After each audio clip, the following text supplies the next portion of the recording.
Last month, I ran my first ultramarathon, the 12-hour loopy-looper in New Jersey, and I finished 60 kilometers. If this is your first time here, my name is Christian, and I'm an ultra runner and a US Navy veteran. These are the 4 most important lessons that I learned that I'm using to prep for my 2025 racing season. Lesson 1, it's gonna hurt a lot during the race, but it shouldn't hurt as much during training. Now, I'm not saying that your training should all feel easy, because the whole point of training is to push yourself to get faster and stronger. But what I mean is that it's extremely important to listen to your body and keep yourself injury-free during training, even if it comes at the cost of training volume. At my peak training volume, I was doing 40 miles per week in about 6 to 7 hours of time on feet, and my plan was to do that for 3 weeks before my 3-week taper. What ended up happening was that during my second peak week, I injured my quad, but I pushed through anyways because I was scared of losing fitness before the race. I kept telling myself ultra running is supposed to hurt.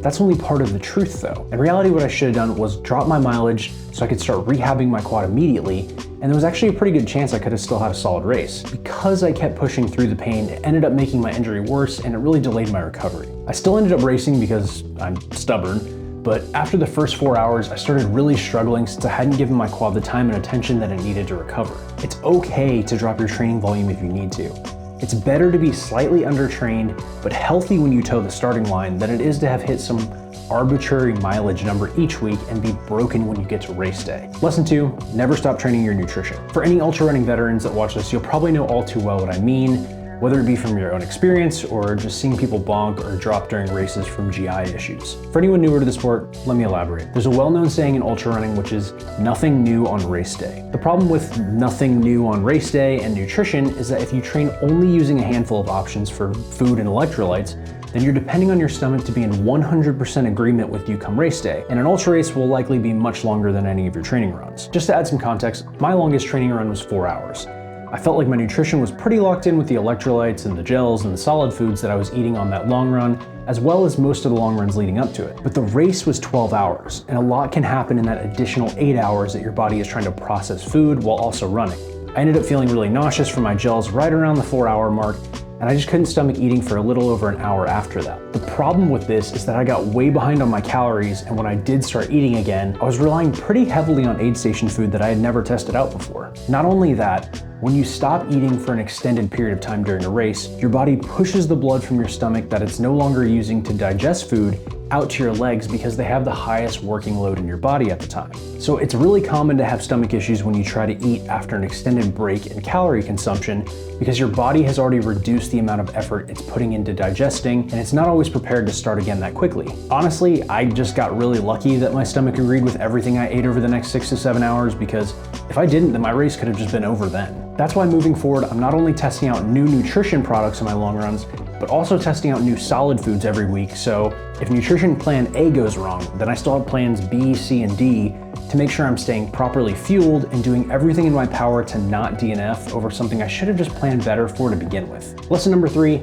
ultra running is a team sport. Now, I'm not saying you can't go out and run an ultra marathon alone. I enjoy some quiet miles, just being deep in my own mind and seeing what I'm really made of just as much as the next introvert. What I am saying is that after running an ultra, I can see where all the cracks in my game plan were, and not having support there with me is a really big one.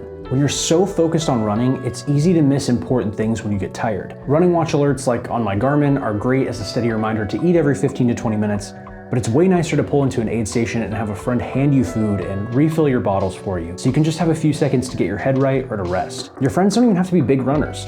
If you're running a loop course like I did, then they can just hang out at the start line and listen to music and chill. All they have to know how to do is refill a water bottle and give you some snacks. Not only that, but have you tried pulling down a large tent and packing all of your stuff back into your car after running for 12 hours? I did, and it was awful. I really wish someone had taken a picture of me because I looked absolutely pitiful standing in the middle of a field in the rain alone, since pretty much everyone else had already packed up their stuff, and I was just completely unable to use my legs. Bring some friends or make some friends that are into running if you want, but anything you can have someone else take off your plate for races is a definite positive. Lesson 4, run a tune-up race if possible. If you're unfamiliar with what a tune-up race is, it's simply a race, usually of a shorter distance than your primary race, that you can use as an opportunity to go through your entire race plan and make sure it works well for you. It's a great way to test out your nutrition plan and make sure your fitness is tracking well to perform at your A race, maybe test out some gear in a race setting, and test out some other stuff with your crew if you have one, so everything can be dialed in for your A race. I don't think a tune-up race is absolutely necessary if you just want to go out,